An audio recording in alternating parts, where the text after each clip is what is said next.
Los hechos violentos que se desencadenaron recientemente en varias regiones del país, Guanajuato, Jalisco, Chihuahua, Baja California, mismos que causaron pánico local, espanto nacional y atrajeron la atención internacional, han dado origen a una polémica ácida, no solamente en torno a la identificación de sus causas, sino también sobre sus posibles consecuencias.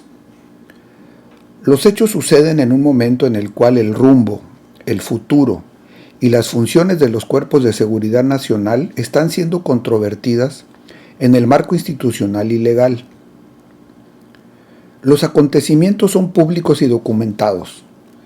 Se desató la violencia intencionalmente provocada, coordinada y ostensible, con el fin de hacerla evidente a la vista de todos. Las interpretaciones y los intentos de explicar los hechos son muy variados y contradictorios. Por un lado extremo, están quienes observan que todo el país está incendiado, que es el fracaso evidente de la estrategia oficial de seguridad de los abrazos no balazos. Según esta opinión, el crimen organizado se ha hecho del control de los puntos medulares del territorio nacional. Su violencia impera en complicidad con grupos de poder económico y con el gobierno, y estamos entonces frente a la evidencia de un Estado fallido, un narcoestado.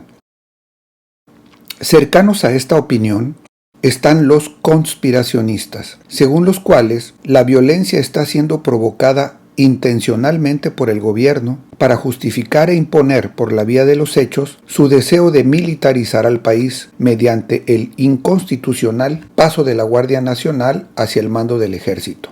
El gobierno provoca la violencia, afirman estas versiones, ya sea en sociedad con el crimen organizado o por cuenta propia con militares disfrazados de criminales. El objetivo sería instaurar un estado del miedo para que el gobierno se mantenga en el poder con el respaldo de los militares, de las bandas criminales y de los grupos de poder económico beneficiados por el régimen.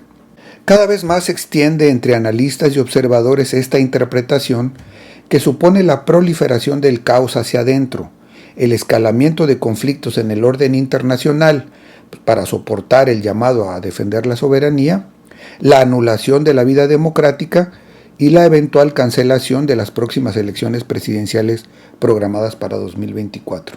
En el otro extremo de la escala están los justificantes, los propagandistas del régimen, para quienes la violencia extrema de estos días es la manifestación del contubernio inconfesable de la derecha y los conservadores con el crimen organizado, con el único fin de afectar y desestabilizar al gobierno. Así pues, según quien lo digan, los criminales serían socios del gobierno o de los opositores. Una variante peculiar y contradictoria de este extremo justificante ve en los hechos violentos nada más que patadas de ahogado de un crimen que ya está desorganizado, diezmado, seriamente disminuido por la certera estrategia oficial contra los cárteles, a punto de extinguirlos, algo así como los dolores inevitables del parto hacia la paz definitiva.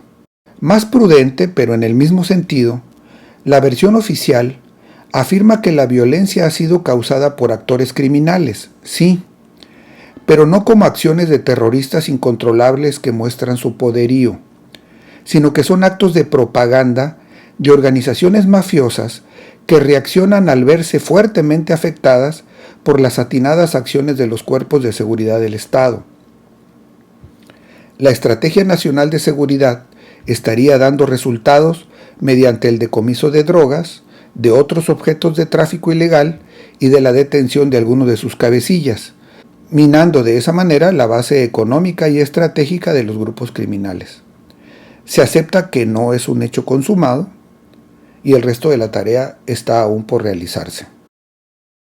En medio de todo esto, aparecen las declaraciones de la alcaldesa de Tijuana que desmienten a cualquiera. La ciudadana gobernante le advierte al segmento extorsionado de la sociedad tijuanense que cumpla con sus compromisos con los criminales, que paguen las facturas, porque su gobierno no va a permitir que por la irresponsabilidad de quienes no pagan se vean afectadas personas inocentes. Y a la vez, la alcaldesa solicita atentamente a los señores criminales organizados que hagan su trabajo con pulcritud, que cuando vayan a cobrar a la mala cuentas pendientes, lo realicen con atención personalizada al cliente, sin afectar a terceros, sin daños colaterales. No hay exageración alguna en lo antes dicho. Queda aquí la evidencia para el registro de la ignominia. No vamos a permitir que un solo ciudadano tijuanense pague las consecuencias de quienes no pagaron sus facturas. El día de hoy también les decimos al crimen organizado, a quien está cometiendo estos delitos, que cobren las facturas a quienes no les pagaron lo que les deben, no a las familias, no a los ciudadanos que trabajan. En el colmo del absurdo, el equipo de la alcaldesa se ha mostrado eufórico de felicidad por el gran salto a la fama que ha tenido la gobernante, dada la proyección nacional e internacional que han merecido sus declaraciones en los medios y en las redes sociales. ¿Ya la verán como próxima gobernadora? ¿O tal vez en algún cargo estatal o nacional de primer nivel? Preciosa la estampa.